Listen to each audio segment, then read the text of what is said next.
Hello students, आज हम व्याकरण में आपको पाठ 1 पढ़ाएंगे जिसका शीर्षक है भाषा तथा व्याकरण। तो बच्चों, पिछली कक्षा में आप भाषा और व्याकरण के बारे में पढ़ चुके हैं और ज्यादा कुछ जानते भी हैं। तो सबसे पहले आपको हम भाषा के बारे में कुछ बताते हैं। भाषा किसे कहते हैं? तो बच्चों, आपने पढ़ा है कि भाषा वह माध्यम है जिसके द्वारा हम अपनी बात को दूसरों के सामने व्यक्त करते हैं और दूसरों की बात को खुद समझते हैं। और व्याकरण क्या है? व्याकरण नियमों का वो शास्त्र है जिसके द्वारा हम किसी भी भाषा को शुद्ध रूप से लिखना, पढ़ना और बोलना सीखते हैं। आइए पढ़ते हैं कि हमें भाषा की जरूरत क्यों पड़ी। अब इस चैप्टर में हमें यह बताया गया है। देखिए बच्चों, पिछली कक्षाओं में आप भाषा के विषय में बहुत कुछ जान चुके हैं, लेकिन अब आप जानेंगे कि मनुष्य को भाषा की आवश्यकता क्यों पड़ी। प्राचीन काल में जब मनुष्य जंगलों में रहता था तब उसे भाषा का कोई ज्ञान नहीं था। वह अपने मन की बात कहने के लिए भिन्न भिन्न प्रकार से इशारे करता था तथा मुख से विभिन्न प्रकार की ध्वनियां निकालता था। धीरे धीरे कुछ ध्वनियां निश्चित वस्तुओं और क्रियाओं के लिए प्रयोग में लाई जाने लगी। इस तरह उन ध्वनियों से मौखिक भाषा का विकास हुआ। कुछ समय बाद उसने अपने विचारों को व्यक्त करने के लिए पत्थरों तथा चट्टानों पर कुछ चिन्ह उकेरने आरंभ कर दिए। इन चिन्हों की सहायता से विचारों का आदान प्रदान काफी सरल हो गया। आगे चलकर इन्हीं चिन्हों से लिखित भाषा का विकास हुआ। मौखिक एवं लिखित भाषा के द्वारा मन के भावों एवं विचारों का आदान प्रदान सुगम हो गया। इस प्रकार हम कह सकते हैं कि भाषा मन के भावों व विचारों के आदान प्रदान का माध्यम है। जैसा कि आप जानते हैं कि जब बहुत पहले जब मनुष्य का विकास इतना अधिक नहीं हो पाया था, मतलब अपने प्रारंभिक युग में जैसे जो मनुष्य था वो जंगलों में रहता था, खाना बदोशों का जीवन व्यतीत करता था, गुफाओं में रहता था, फल खाता था। यानी कहने का मतलब वो आज की सभ्यता से बहुत दूर था। उससे इन सब चीजों के बारे में उसे कुछ पता नहीं था। यहां तक कि प्रारंभ में वो बोलना भी नहीं जानता था, भाषा का प्रयोग करना भी नहीं जानता था।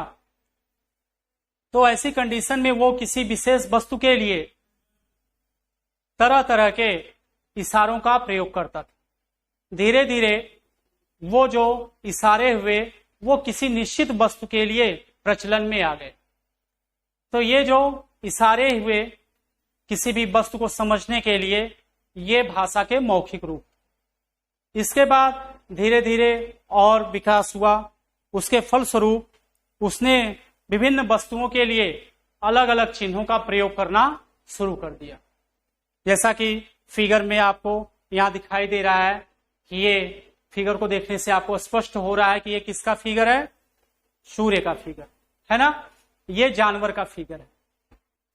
तो इस तरह से जैसे मान लीजिए उसने आकृति बना दिया, गोला बना दिया, इस चिन्ह का प्रयोग कर दिया, तो ये फिक्स हो गया कि ऐसा प्रयोग किसके लिए किया जाएगा? सूर्य के लिए किया जाएगा। तो वही चीज कह रहा है कि कुछ समय के बाद उसने अपने विचारों को व्यक्त करने के लिए चट्टानों या पत्थरों पर कुछ चिन्ह उकेरने माने बनाने शुरू कर दिए और इन चिन्हों की सहायता से विचारों का आदान प्रदान बिल्कुल आसान हो गया और धीरे धीरे इन्हीं चिन्हों की सहायता से ही भाषा का विकास हुआ।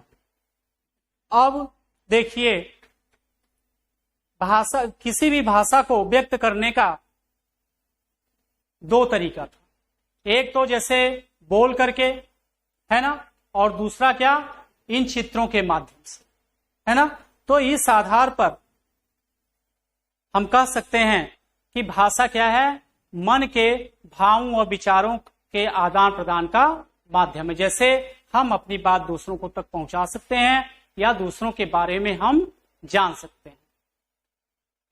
तो आप ये भी जान लीजिए कि मनुष्य ही एक ऐसा प्राणी है जो अपने विचारों का आदान प्रदान कर सकता है, अपनी बात को दूसरों को समझा सकता है या दूसरों की बात को समझ सकता है। अब देखिए भाषा के रूप के बारे में हमें पढ़ना है।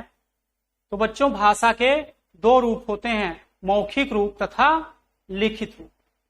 मौखिक रूप किसको कहते हैं? बोल करके या कह करके। जैसे जब हम अपने विचारों का आदान प्रदान या अपनी बात को बोल करके या कह करके शेयर करते हैं, एक दूसरे से बांटते हैं, तो ये भाषा का यह रूप क्या कहलाता है? मौखिक रूप। जैसे देखिए, भाषा का वह रूप जिसके द्वारा विचारों का आदान प्रदान बोलकर व सुनकर किया जाता है, मौखिक रूप कहलाता है। इसके उदाहरण जैसे आपस में बातचीत करना, भाषण देना, उपदेश देना, रेडियो पर न्यूज सुनना, कहानी सुनना, सुनाना इत्यादि, ये मौखिक भाषा के उदाहरण है। इसके बाद नंबर आता है आपका लिखित भाषा। लिखित भाषा जैसा कि नाम से ही इसके दो क्लियर है कि जब हम अपने विचारों का आदान प्रदान लिख करके करते हैं, है ना, वो लिख करके, चाहे वो पत्र के माध्यम से हो, चाहे कविता के माध्यम से हो, चाहे किसी लेख के माध्यम से हो, या पढ़ करके भी इसे हम व्यक्त कर सकते हैं। जैसे समाचार पत्र पढ़ते हैं, कविता पढ़ते हैं, लेख पढ़ते हैं, पत्र पढ़ते हैं, है ना। तो किसी भी भाषा को जब हम लिख करके या पढ़ करके समझते हैं या दूसरों को समझाते हैं, तो वो क्या कहलाता है? भाषा का लिखित रूप। देखिए, भाषा का वह रूप जिसके द्वारा विचारों का आदान प्रदान लिख कर व पढ़कर किया जाता है, लिखित रूप कहलाता है। पत्र लिखना, निबंध लिखना, समाचार पत्र, पत्रिकाएं पढ़ना, पुस्तक पढ़ना आदि भाषा के लिखित रूप। तो इस प्रकार तरह भाषा के चार अंग होते हैं। कौन कौन से हो गया? बोलना, जैसे हम बोल करके अपनी भाषा को व्यक्त करते हैं। सुनना, जैसे किसी भी की आवाज को हम सुन करके उसको समझते हैं। लिखना, लिख करके जैसे पत्र इत्यादि लिख करके हम अपने विचारों को व्यक्त करते हैं। पढ़ना, पढ़ करके भी हम अपने विचार, दूसरे के विचारों को समझते हैं। इन अंगों का प्रयोग भाषा के दोनों रूपों में किया जाता है, अर्थात बोलना व सुनना भाषा के मौखिक रूप और लिखना व पढ़ना भाषा के लिखित रूप। तो मौखिक रूप के अंतर्गत जैसे जब हम कोई बात किसी से कहेंगे या सुनेंगे तो मौखिक रूप के अंतर्गत आएगा, और जब हम लिखेंगे या पढ़ेंगे तो वो लिखित भाषा के अंतर्गत आएगा। अब है बोली। बोली क्या होता है? जब कोई भाषा किसी विशेष क्षेत्र की बन जाती है ना, जब कोई भाषा किसी विशेष क्षेत्र की बन जाती है तो उसको हम बोली करते। जैसे आप देखिए, देहात में, गांव में भोजपुरी बोली जाती है ना, तो ये भाषा क्या हुई? भोजपुरी हुई। जैसे राजस्थान में राजस्थानी बोली जाती है ना, या हरियाणा में हरियाणवी बोली जाती है। तो उसी तरह से कई बोलियां होती हैं जो कि विशेष क्षेत्रों से संबंधित होती। तो भाषा का वह रूप जो किसी विशेष क्षेत्र में बोला जाता है, भाषा का वह रूप, या जब कोई भाषा किसी विशेष क्षेत्र में बोली जाती है तो उसे बोली कहा जाता है। बोली बहुत ही सीमित या कम क्षेत्रों में बोली जाती है। 8-10 किलोमीटर की दूरी पर बोली का रूप बदल जाता है। जैसे आप देखिए, आप खुद ही जब आप रिश्तेदारी में गए होंगे और कहीं गए होंगे, तो अभी थोड़ी दूर पर, अभी देखिए आप जितने ही मान लीजिए इधर पश्चिम जाइए तब भी बोली में धीरे धीरे परिवर्तन होता चला जाता है, या पूरब में चली जाइए बलिया बिहार की तरफ तो भी बोली में परिवर्तन होते चला जाता है। तो वही कह रहा है कि जैसे जैसे हम एक क्षेत्र से दूसरे क्षेत्र में जाते हैं वो तो बोली में थोड़ा बहुत परिवर्तन नजर आने लगता है। तो इस आधार पर हम कह सकते हैं सीमित क्षेत्र में बोली जाने वाली भाषा ही बोली कहलाती है। जैसे हरियाणवी, भोजपुरी, अवधी, खड़ी बोली, ब्रज, राजस्थानी आदि कई बोलियां हैं जिनका प्रयोग भारत के भिन्न भिन्न भागों में किया जाता है। अब देखिए, नंबर आता है भारत की मुख्य भाषाएं।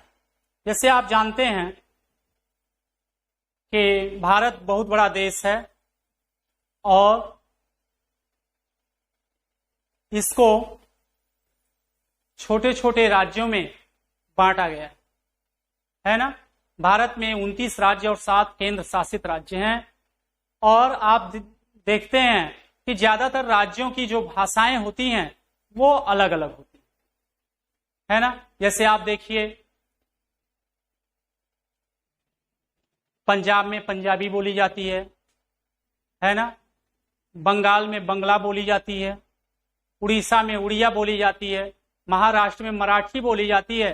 तो इस तरह से अलग अलग राज्यों की जो भाषाएं होती हैं वो अलग अलग होती हैं। देखिए भारत में अनेक भाषाएं बोली तथा समझी जाती हैं, जिनमें से भारतीय संविधान द्वारा पहले केवल 18 भाषाओं को मान्यता प्राप्त थी,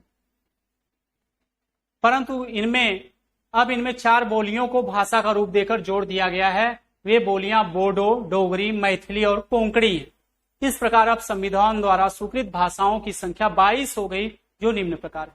ये जो हमारे भारत में जो भाषाएं हैं जिनको संवैधानिक दर्जा प्राप्त है वो हैं कौन कौन सी? असमिया, बांग्ला, गुजराती, हिंदी, कन्नड़, कश्मीरी, मलयालम, मणिपुरी, मराठी, नेपाली, ओडिया, पंजाबी, संस्कृत, संथाली, सिंधी, तमिल, तेलुगु, उर्दू, बोडो, डोगरी, मैथिली और कोंकणी। ये जो 22 भाषाएं हैं इनको संविधान द्वारा मान्यता प्राप्त है और ये अलग अलग राज्यों में बोली जाती है। अब नंबर आता है लिपि का। तो बच्चों लिपि क्या होती है?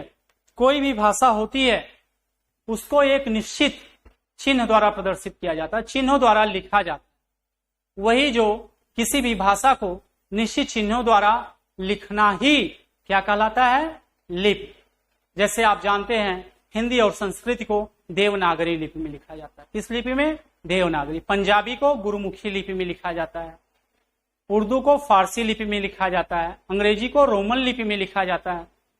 तो लिपि क्या हुई? किसी भी भाषा को जो हम चिन्हों के एक निश्चित चिन्हों द्वारा लिखते हैं वही क्या कहलाता है? लिपि। तो देखिए जब हम कुछ बोलते हैं तो हमारे मुख से अनेक ध्वनियां निकलती हैं। इन ध्वनियों को लिखने के लिए कुछ चिन्ह निर्धारित किए गए हैं, यही चिन्ह लिपि कहलाते हैं। इस प्रकार हम कह सकते हैं कि भाषा की ध्वनियों को लिखने के लिए निर्धारित किए गए चिन्ह ही लिपि कहलाते हैं। यहाँ कुछ लिपियां दी गई हैं। जैसे देखिए हिंदी को किस लिपि में? देवनागरी को लिपि में लिखा जाता है, उर्दू को फारसी लिपि में, जर्मन को रोमन लिपि में, संस्कृत देवनागरी लिपि में लिखी जाती, पंजाबी गुरुमुखी लिपि में, फ्रेंच रोमन लिपि में, अंग्रेजी रोमन लिपि, बंगाली बांग्ला लिपि में, मराठी देवनागरी लिपि। ये लिपियां हैं। अब देखिए नंबर आता है व्याकरण। तो आपको बताए व्याकरण क्या होता है? व्याकरण के द्वारा ही हम किसी भी भाषा को शुद्ध रूप से लिख सकते हैं, बोल सकते हैं या पढ़ सकते हैं। जैसे अभी हम कहते हैं कुत्ता दौड़ती है, सीता खाना खाता है ना। तो ये वाक्य व्याकरण की दृष्टि से क्या है? अशुद्ध है ना। जैसे कुत्ता ये पुल्लिंग है तो इसके साथ क्रिया भी पुल्लिंग की लगनी चाहिए। तो कुत्ता, सही वाक्य क्या होगा? कुत्ता दौड़ता है। या सीता खाना खाता है नहीं, बल्कि सीता खाना खाती है। तो ये हमें जो जानकारी होती है वो व्याकरण के द्वारा ही संभव है। जैसे कि देखिए लिखा हुआ है, मेरे को तो दिल्ली जाना मंगता है ना। ये वाक्य क्या है? गलत है। मैंने तेरे से नाराज हूं, ये वाक्य क्या है?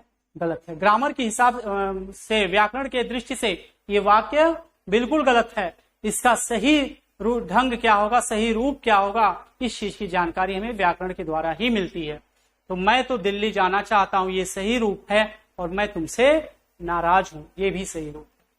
तो इस प्रकार हम कह सकते हैं कि व्याकरण नियमों तथा अनुबंधों का वह शास्त्र है जो हमें भाषा को शुद्ध रूप से बोलना, लिखना तथा पढ़ना सिखाता है। यही बात समझ में? तो व्याकरण वह विद्या है जिसके द्वारा हम किसी भाषा को शुद्ध रूप से लिख सकते हैं, पढ़ सकते हैं या बोल सकते हैं। अब व्याकरण के 3 भाग होते हैं, जिसमें आता है आपका वर्ण विचार, शब्द विचार और वाक्य विचार। जैसा कि नाम से स्पष्ट है, वर्ण विचार के अंतर्गत हम वर्णों के विषय में अध्ययन करते हैं, शब्द विचार के अंतर्गत हम शब्दों के विषय में अध्ययन करते हैं, और वाक्य विचार के अंतर्गत हम वाक्यों के बारे में अध्ययन करते हैं। अब वर्ण, शब्द और वाक्य क्या होते हैं, ये आप नेक्स्ट वीडियो में पढ़ेंगे। और ये चैप्टर आपका यहीं समाप्त हो गया। तब तक के लिए धन्यवाद।